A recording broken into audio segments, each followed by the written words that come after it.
एक गांव में एक मेहनती किसान भोला रहता था। उसके पास एक छोटी सी खेती और एक गाय थी।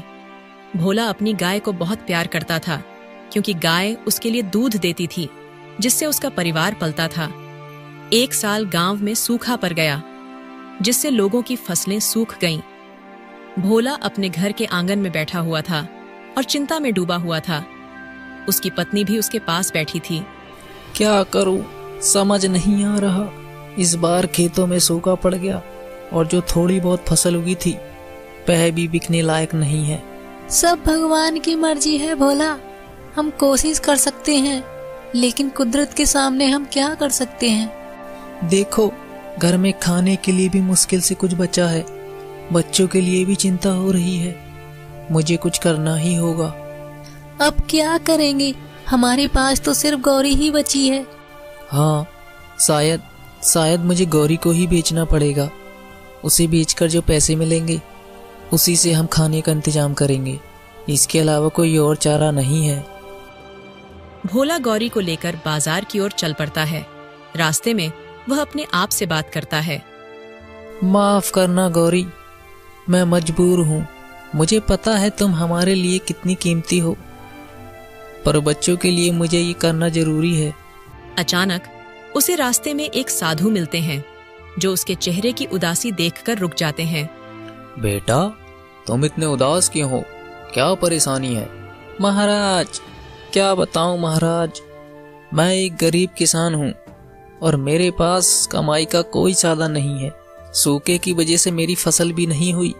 अब मजबूरी में मैं अपनी प्यारी गौरी को बेचने जा रहा हूँ। ओह, ये तो बड़ी समस्या है। लेकिन तुम देखने में ईमानदार लगते हो। क्या तुम मुझ पर भरोसा करोगे यदि मैं तुम्हें कुछ बताऊं तो? जी महाराज, अगर आप कुछ मदद कर सकते हैं तो मेरे लिए इससे बड़ी बात और कुछ नहीं होगी। साधु अपने झोले से एक छोटा सा लोटा निकालते हैं और भोला को देते हैं।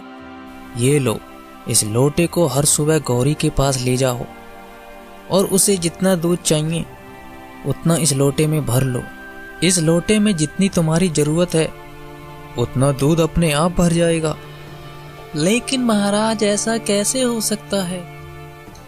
सब हो जाएगा, बस ये याद रखना, जितना चाहिए उतना ही ले ला। लालच मत करना, बाकी सब ईश्वर पर छोड़ दो।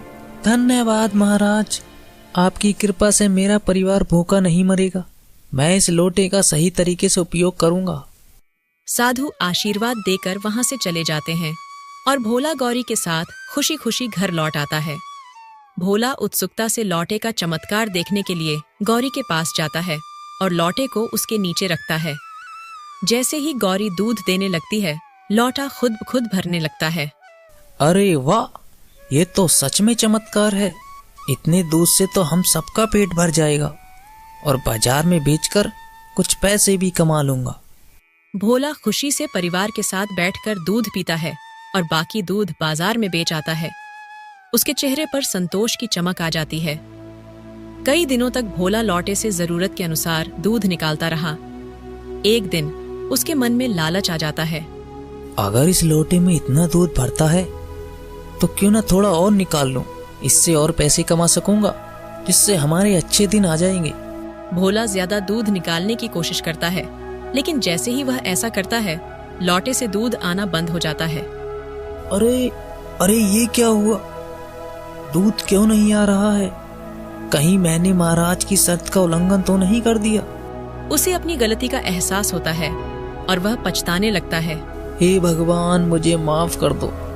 मैंने लालच किया और महाराज की शर्त को तोड़ा। मुझे अब समझ में आ गया है कि संतोष ही असली सुख है। भोला अब अपनी गलती को मानता है और गौरी को प्यार से देखता है। वह समझ जाता है कि उसे जो भी मिला था वह ईश्वर की कृपा थी और उसने लालच में आकर उसे खो दिया। हमें जो मिला है उसी में हमें संतोष कर लेना चाहिए। माफ करना गौरी, मैं लालच में पड़ गया था, लेकिन अब मैंने सीख लिया है कि संतोष ही असली सुख है। मैं मेहनत करके अपने परिवार का पेट पालूंगा।